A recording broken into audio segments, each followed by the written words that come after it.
Stanza 7. Ceaseless aspiring, ceaseless content.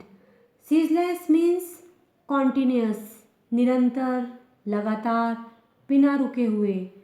Fountain जो है वो लगातार बिना रुके हुए aspiring. Aspiring means moving upward, ऊपर की ओर उठता है. फाउंटेन बिना रुके ऊपर की ओर उठता है. The fountain always moves upward constantly. Ceaseless content, लेकिन साथ साथ सीजलेस बिना रुके हुए. कंटेंट मीन्स सेटिस्फाइड, संतुष्ट. यह संतुष्ट भी प्रतीत होता है अपनी स्थिति से, अपनी प्रोग्रेस से यह संतुष्ट प्रतीत होता है.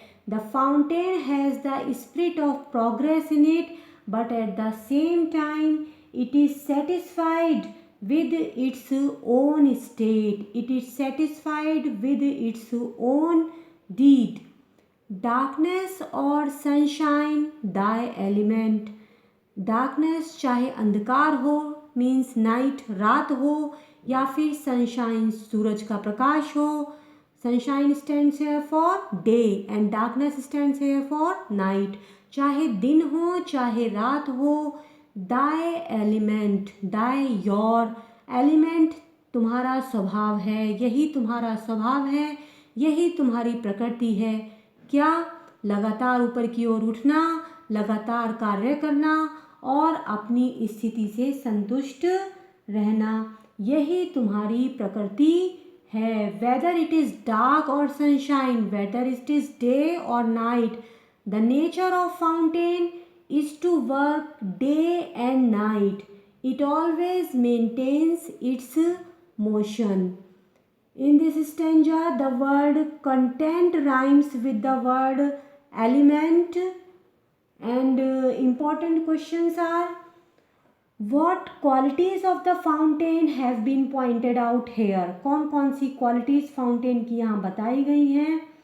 एक तो the fountain always moves upward constantly, हमेशा ऊपर की ओर बढ़ता है. And it is satisfied with its motion constantly, और यह अपनी गति से भी जो है साथ साथ संतुष्ट रहता है. यही दो क्वालिटीज इसमें बताई गई हैं. And what are the elements of the fountain? क्या प्रकृति है, क्या स्वभाव है, क्या तत्व हैं फाउंटेन के? क्या बताया गया है स्वभाव? लगातार कार्य करते रहना, लगातार ऊपर की ओर चढ़ना. The elements of the fountain the elements of the fountain is to move upward. It is the nature of the fountain to move upward constantly. What lesson does the poet want to give here? क्या संदेश poet हमें यहाँ पर देना चाहता है? क्या संदेश देना चाहता है? कि हमें भी एस्पायर करना चाहिए लाइफ में ऊपर की ओर जाने के लिए, लेकिन साथ साथ हमें अपनी वर्तमान स्थिति से भी संतुष्ट रहना चाहिए. The poet wants to give us the lesson of aspiring to go high, but at the same time to be satisfied with our present state. Stanza 8, ये लास्ट स्टेंजा है पोएम का. फाउंटेन को एड्रेस करते हुए poet कहते हैं, glorious fountain, शानदार फव्वारे. ग्लोरियस मीन्स शानदार फव्वारे. लेट माई हार्ट बी, मेरे हृदय को भी बनने दो. फ्रेश, ताज़ा. चेंजफुल, परिवर्तनशील. कांस्टेंट, दृढ़, स्टीडी. मेरे हृदय को भी ताज़ा, परिवर्तनशील और दृढ़ बनने दो. Upward like the, like the, like you, तुम्हारी तरह. अपवर्ड, ऊपर की ओर जाते हुए, मतलब मेरे हृदय को भी तुम अपनी तरह परिवर्तनशील, स्थिर, फ्रेश और हमेशा ऊपर की ओर जाते हुए बनने दो. पोएट जो है फाउंटेन वाली क्वालिटीज़ अपने अंदर चाहते हैं. फाउंटेन को ग्लोरियस कहते हैं। क्यों कहते हैं? क्योंकि फाउंटेन बहुत सुंदर और इम्प्रेसिव प्रतीत हो रहा है, because it is very beautiful and impressive. And the poet also wants to be fresh and active, aspiring and constant like the fountain। वो फ्रेश, एक्टिव, एस्पायरिंग और कांस्टेंट दृढ़ बनना चाहते हैं फाउंटेन की तरह से। यहाँ ये दो वर्ड्स चेंजफुल और कांस्टेंट का यूज़ हुआ है। ये दोनों वर्ड्स आपस में अपोजिट हैं, चेंजफुल परिवर्तनशील और कांस्टेंट दृढ़।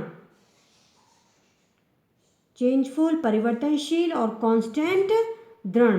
The poet addresses the fountain to be glorious fountain. The fountain is praiseworthy according to the poet, and he wants to acquire the qualities of the fountain like freshness, consistency, and the poet wants to aspire for higher goals in life, just like the fountain. In this stanza, the word be rhymes with the word the, and the fountain and constant words rhyme together. And important questions are, what qualities of the fountain have been described here? क्या क्या qualities यहाँ पर बताई गई हैं?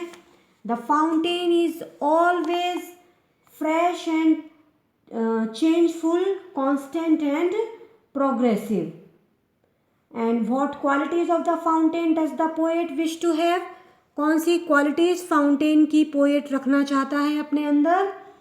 The poet wishes to be active and fresh and constant and wants to be aspiring like the fountain.